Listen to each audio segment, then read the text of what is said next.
Boa noite, pessoal. Boa noite ao pessoal do Uma Noite Estranha no Sul. Estranha também no Rio, né? Porque eu acho que nem o mais otimista, nem o mais expressivo torcedor do Flamengo, no que nós vimos ali antes de começar o jogo, estava tão eufórico a ponto de prever um 5-0. Né?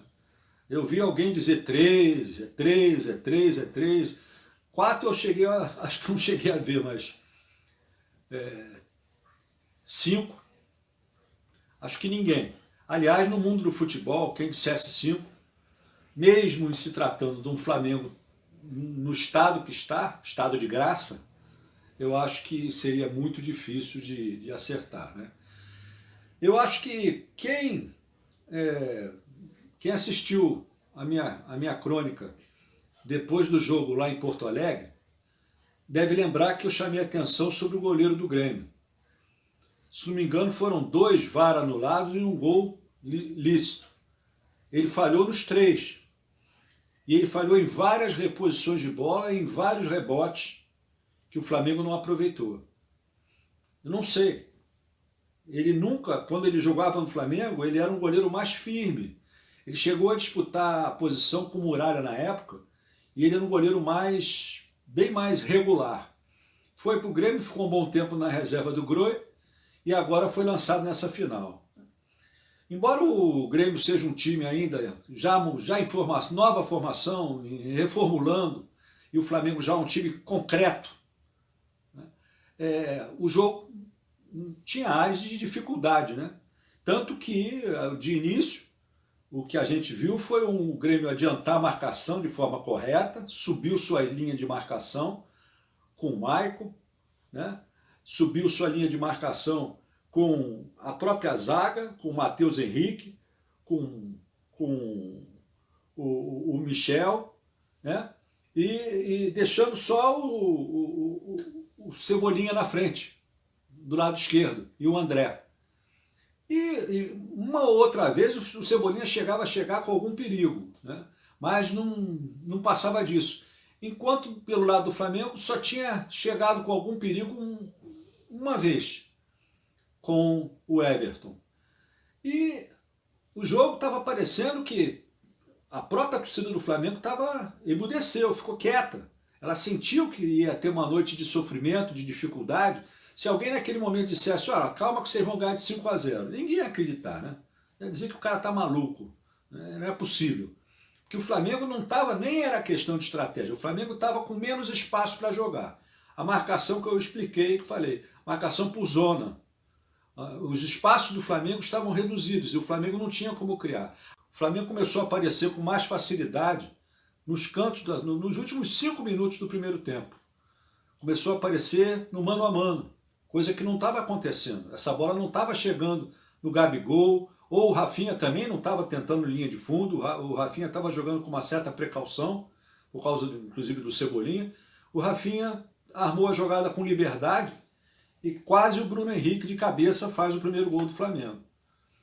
Pouco depois, ainda começando a dar novamente os flancos do campo para o Flamengo jogar, num cruzamento,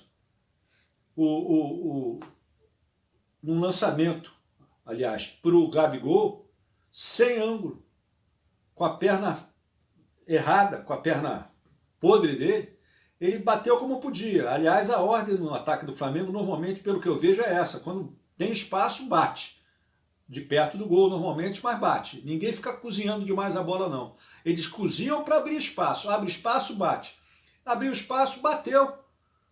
Com a perna cega, digamos assim. A perna cega que virou o primeiro gol do Flamengo, e para mim o gol da vitória do jogo, que matou completamente o Grêmio, porque foi uma falha absurda. O goleiro foi errado na bola, ele estava mal colocado, né? Ele não teve a presença de espírito e a técnica de jogar essa bola para o lado contrário. Ele não teve presença de espírito, ele comprometeu o Grêmio.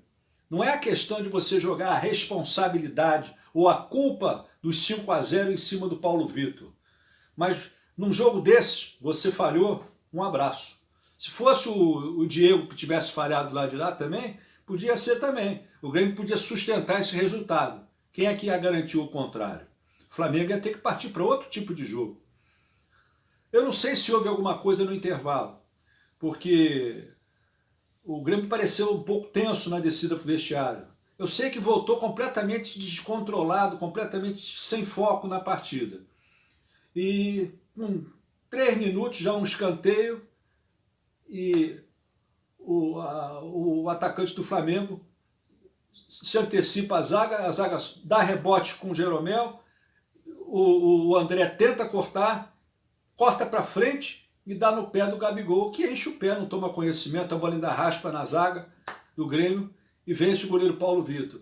Tudo isso, para mim, consequência do gol anterior ainda. Aquilo abalou o Grêmio. O Grêmio estava... O jogo estava igual, praticamente igual. Os times estavam parelhos. Aquele gol desestruturou o Grêmio. Uma equipe que se desestrutura com tanta facilidade assim, provavelmente não devia ter chegado tão longe, né? A gente vai pensar assim, mas o Grêmio é a terceira Libertadores que ele disputa. O Flamengo já há algum tempo não consegue chegar, né? Mas o Flamengo continuou jogando o jogo dele e daí para frente, gente, você só tem a exaltar. A boa zaga que o Flamengo tem, que deu certo, com o Pablo Mari, com o Rodrigo Caio, que na cabeça também, quando vão ao ataque, são mortais, são jogadores fulminantes e deram certo ali. Marcam com muita precisão, com muita inteligência, adiantam a linha de impedimento. E o Rafinha, é muito importante que você, torcedor do Flamengo ou de qualquer outro time, preste atenção que não há só no Flamengo o Jorge Jesus e os 11 que estão em campo e o elenco todo. E o banco também, que o Flamengo tem um banco acima da média. Vamos ver quem está na retaguarda desse Flamengo. Quem está trabalhando nos bastidores desse clube, porque está fazendo um trabalho altamente profissional e do mais alto gabarito. Porque o Rafinha voltou de uma séria lesão na cabeça. Jogou com a proteção. O Arrascaeta, a mesma coisa, voltou de uma cirurgia. Os dois entraram e jogaram como se tivessem voltado de uma suspensão, como se tivesse ficado 1 ou 2 jogos fora da partida. Até o Diogo, que foi operado numa lesão séria, numa fratura séria, quase faz o 6º gol do Flamengo, na única defesa que o goleiro fez, mais ou menos. Então, o que o Flamengo fez foi botar o Grêmio na roda depois, e o Grêmio totalmente desestruturado, tentou pelo menos com a consciência de não perder a cabeça ali e não fazer coisas piores. O Flamengo alcança aí uma posição de confortabilíssima.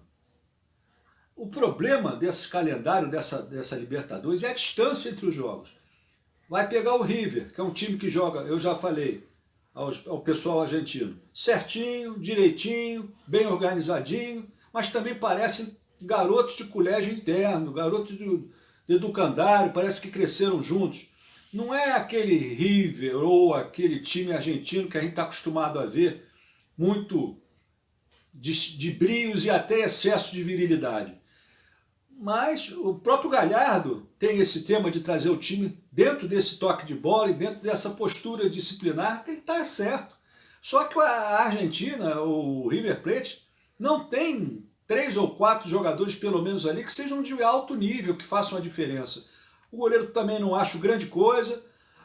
O que sobressai no River é a postura do River em campo. A distribuição dos jogadores em campo é muito bem feita, muito organizada. É um time muito sério, muito organizado e muito compenetrado, muito dedicado. E é o que o Flamengo vai encontrar. Uma marcação forte. Se vai ser uma goleada ou não, é impossível dizer, né? Agora, tudo, principalmente depois disso, você liga e vai, quem é que vai arriscar alguma coisa, né? Agora, o resultado acabou sendo um resultado surpreso. Não foi o resultado justo, porque o jogo descarrilhou completamente depois do primeiro gol, né? E aí o Grêmio não foi mais o Grêmio, e o Flamengo passeou, e levou sua torcida ao delírio e até ao desânimo um pouquinho, que a torcida do Flamengo esperava um pouco mais de emoção, emoções fortes, e não teve tanta emoção forte assim, né? Vamos ver daqui para frente o que vai acontecer nesses 30 dias até 23 de novembro. A distância é grande, né? É ainda uma prova de fogo. Você numa Copa do Mundo de 40 dias, você consegue em 7, 8 jogos manter um time nos cascos. Mas quando você está disputando um campeonato desde o início do ano, mesmo com as substituições que o Flamengo fez, com as contratações e tal, e todas de muito acerto, de muita felicidade, você começa a ter problemas para poder você manter o time em forma, apesar do desgaste e das dificuldades do calendário.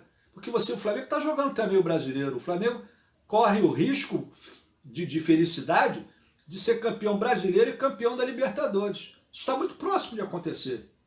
Muito próximo. Aliás, só não acontece se o próprio Flamengo perder para ele. Então é isso, vamos aguardar, vamos ver o que o River Plate vai apresentar de novidade em termos de marcação, em termos de vontade, em termos de futebol, para enfrentar um time que está em estado de graça hoje. Vamos aguardar o dia 23. Até lá!